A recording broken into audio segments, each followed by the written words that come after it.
Desde sempre, sempre me encantaram as histórias que eram de mistério. Mistério para aqueles que não conhecem os fenômenos da espiritualidade. Portanto, essas histórias que mantêm uma certa aura de encantamento, de sobrenatural, como se pudesse haver algo sobrenatural, ou seja, acima das leis da natureza, o que não existe, porque tudo está nas leis da natureza, nós é que não as conhecemos. Essas histórias sempre me fascinaram.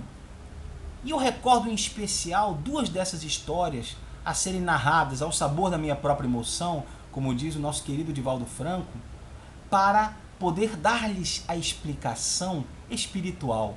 Sempre sonhei eu em narrar uma história onde a explicação espiritual pudesse se coadunar à história e servir de complemento para que a história de mistério não perdesse seu encantamento, mas que tivesse o complemento da elucidação da doutrina espírita e que a história deixasse de ser sobrenatural para ser compreendida. Isto sim é que parece-me desde sempre especial. A primeira história a se narrar foi uma história que ocorreu na década de 50 em São Paulo, na estrada de São Paulo para Minas Gerais. Um caminhoneiro muito trabalhador, muito sério em seu trabalho, trafegava a altas horas. Já estava cansado, já estava sonolento. A estrada que partia de São Paulo para Minas Gerais estendia-se longamente. Era uma estrada bastante reta, bastante mal iluminada e muito extensa. E o caminhoneiro naquele momento encontrava-se sonolento, esperançoso de poder chegar mais cedo ao seu destino. E ele caminhava com o seu caminhão, trafegava, melhor dizendo, numa velocidade bastante moderada, bastante distante, de madrugada, aquele sono, aquele frio característico. Eis que tratava-se do mês de julho, aquele frio característico, e ele vem trafegando retamente naquela estrada comprida e de repente ele consegue divisar a cerca de uns 300 metros na frente um pequeno vulto. A princípio ele não dá muita atenção, mas o vulto pouco a pouco vai tomando corpo e ele vê que é uma mulher. Ele vê que é uma mulher acenando. A princípio pensa esse caminhoneiro, aliás, pessoa muito séria, muito acima de qualquer tipo de suspeita, uma pessoa de muito bom coração, ele pensa assim: eu não vou parar aqui, porque do lado da direita e do lado da esquerda, nos acostamentos, é mato comprido, é terra, é árvore, tá tudo escuro, eu não consigo ver nada de um lado, não consigo ver nada do outro, eu não vou parar aqui. Isso pode ser uma cilada, isso pode ser alguém querendo me roubar. No princípio ele pensa nisso, mas quando ele se aproxima daquela senhora, já a uma distância de 100 metros, tudo isso passa pela cabeça dele muito rápido, ele vê que é uma senhora muito bem vestida, muito elegante, muito fina, e encontra-se desesperada, aos gritos. E ele dessa maneira reduz a velocidade do seu caminhão, bastante grande, aliás pesado, reduz aquilo com uma certa resistência e resolve parar. Afinal de contas, aquela senhora não poderia ser uma pessoa a lhe causar qualquer tipo de dano. Ele para. No que ele para, estaciona um pouco para o acostamento e desce do caminhão. Indaga: minha senhora, a iluminação aqui é péssima, o que a senhora está fazendo aqui no meio da estrada? E a senhora diz para ele: pelo amor de Deus, houve um acidente, eu preciso que o senhor auxilie, houve um acidente aqui, eu preciso que o senhor auxilie, que tem uma criança que está morrendo, pelo amor de Deus, eu preciso que o senhor auxilie. A mulher encontrava-se desesperada, ela encontrava-se em prantos, encontrava-se desesperada, o homem não pôde conversar. Ele disse: senhora, onde está? Está ali, descendo do acostamento. ele ficou muito preocupado.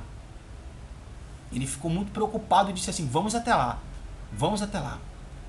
Ele desceu então uma pequena ladeira, muito pequena, que mais ou menos entrando uns 80 metros fora da estrada, ele divisou um carro já virado de cabeça para baixo, no meio de uma vegetação muito cerrada, escura, com uma lanterna ele foi, guiado pela mulher, a mulher o guiou até lá, e disse assim, é aqui, preciso que o senhor salve, essa criança vai morrer. E ele pensou, puxa vida, vou lá. Desceu, se embrenhou no meio daquele desastre, daquele carro virado, aquela situação deplorável, os carros antigos eram muito grandes, né? Então aquilo virou de forma catastrófica e ele conseguiu divisar que havia uma criança num berço. A criança estava intacta, mas ela estava no meio das ferragens e ele precisou de grande esforço para retirá-la. Adentrou praticamente dentro do carro, com muita cautela, muita dificuldade, e conseguiu puxar aquela criança devagar para não machucá-la, até conseguir sair daquele sufoco, daquele sofrimento onde ele se encontrava. Saindo com a criança em mãos, ele olhou para o lado, olhou para o outro, pegou a lanterna, acendeu em todas as direções e não viu ninguém. E disse, para onde que essa senhora foi? Não há lugar nenhum aqui, não há espaço nenhum, para onde ela foi? Ele olhou, não viu nada. Começou a ficar preocupado. Já era um senhor, uma pessoa de 58 anos, que possuía já esse caminhoneiro. Ele disse, pelo amor de Deus, o que eu vou fazer aqui? Olhou para um lado, olhou para o outro, nada. Passou-se um tempo onde ele ficou com aquela criança chorando nos braços, procurando a mulher, olhou para um lado, olhou para o outro e não viu. Até que ele removeu uma vegetação, uns juncos, uns arbustos que estavam entrelaçados no veículo e conseguiu chegar nos dois bancos da frente daquele veículo. As duas pessoas que lá se encontravam já estavam mortas há algumas horas. Ele percebeu o motorista, mas quando ele olhou para a carona ao lado do motorista, era a senhora que o interpelou. Ela estava ali, já morta havia várias horas, com a mesma roupa que se mostrou perante ele e com a mesma fisionomia, apenas estava morta. Não podendo acreditar, ele recolheu a criança e deu ao conhecimento de todos nós esta história, aliás, recolhida da revista Planeta, de 1973, muito bem relatada. Me recordo que li essa história quando ainda era criança e me causou uma grande impressão. A impressão do mistério, a impressão do fenômeno, entre aspas, inexplicável. E graças a Deus hoje, pelas luzes da doutrina espírita, podemos analisar essa história sob um ângulo muito mais lúcido. O que acontece é que o caminhoneiro era potencialmente um médium de efeitos físicos. Eis que se ele não sabia disso, é porque até aquele momento não houvera necessidade da influência espiritual se manifestar, do plano espiritual se manifestar através dele. Mas naquela ocasião houve a necessidade. Então, o caminhoneiro que era médium e era uma pessoa boa, eis que serviu a uma causa nobre, ele doou do seu fluido espiritual, do seu ectoplasma, para que o espírito daquela mulher desencarnada há pouco se manifestasse. Compreendemos, se manifestasse materialmente diante dele. Compreendemos que a própria mãe, não só ela teve a permissão de poder realizar essa manifestação, eis que ela havia morrido há pouco, ela teve essa permissão, mas ela também teve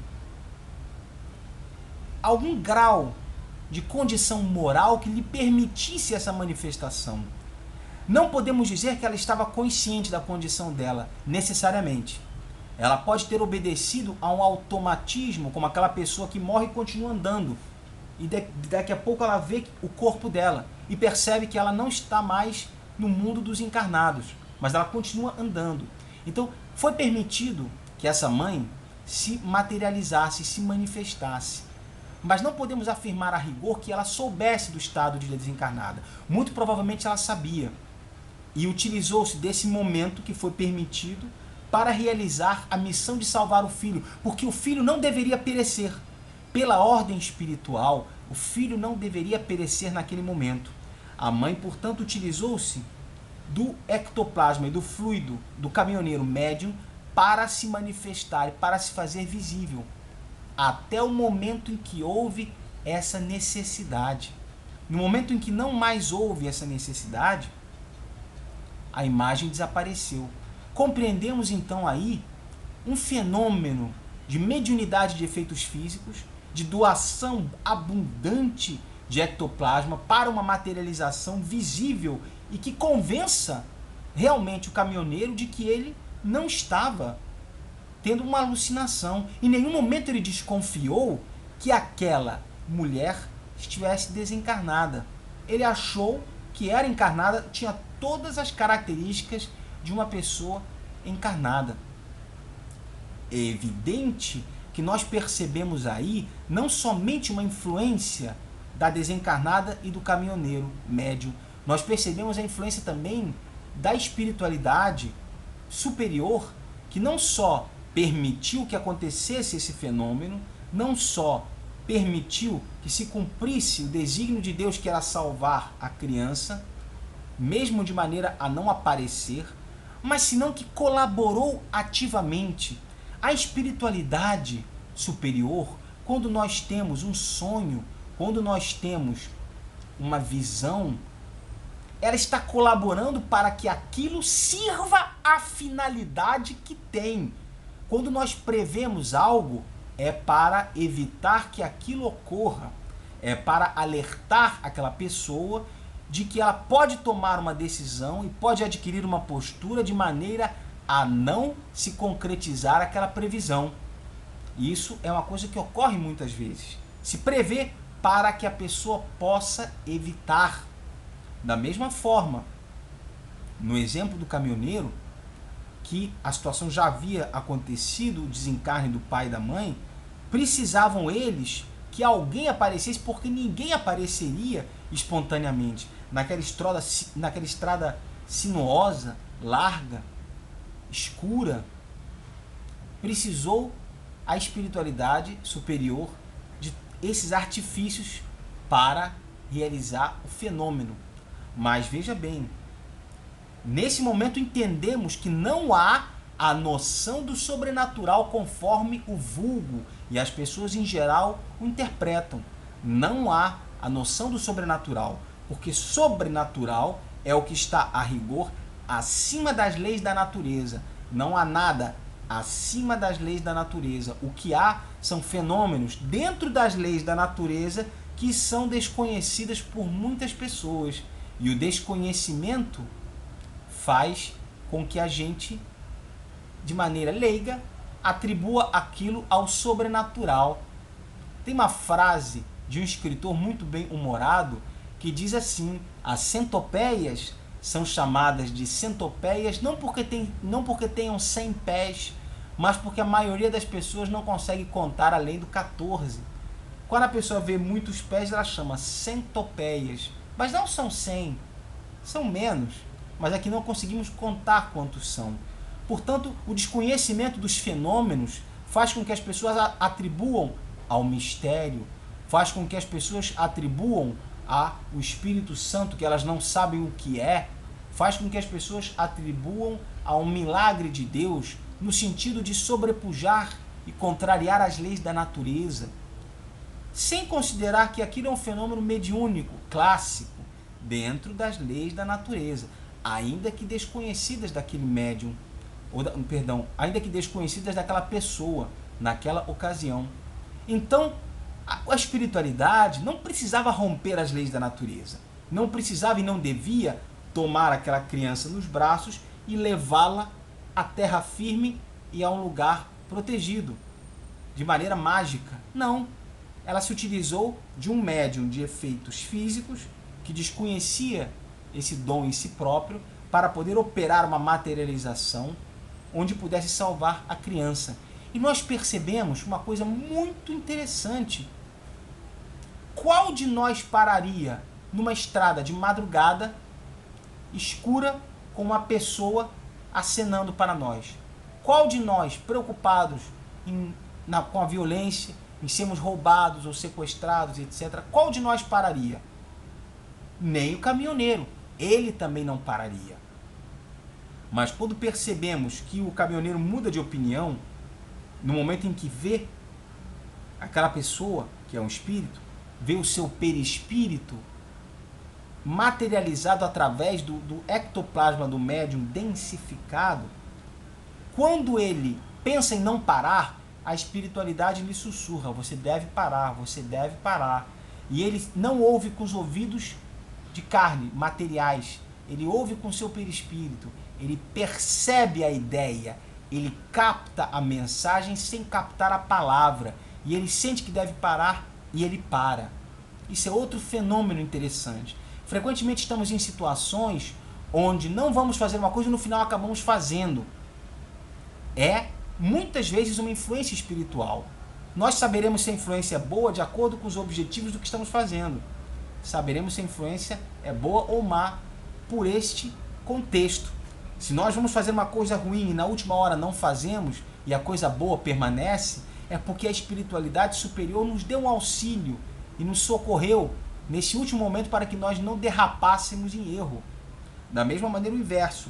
Se nós vamos fazer uma coisa boa e no final acabamos mudando de opinião e fazemos algo errado, é porque os espíritos atrasados, eles nos disseram, nós captamos a ideia e com o nosso livre-arbítrio julgamos a ideia muito boa e fazemos. É o nosso livre-arbítrio que passa o seu crivo de julgamento sobre a ideia que não é boa e a realiza. E é por isso que o nosso desenvolvimento moral tem que ser primordial nessas questões todas.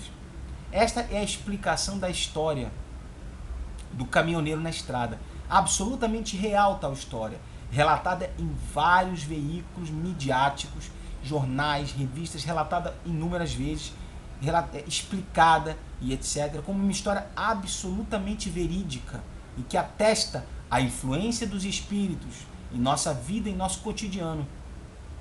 Numa próxima ocasião relatarei outras histórias também muito percussientes e palpitantes para a explicação lógica, coerente e reveladora da doutrina espírita. Desejo muita paz a todos e fiquem com Deus. Deus os ilumine na paz de Jesus Cristo. Grande abraço a todos.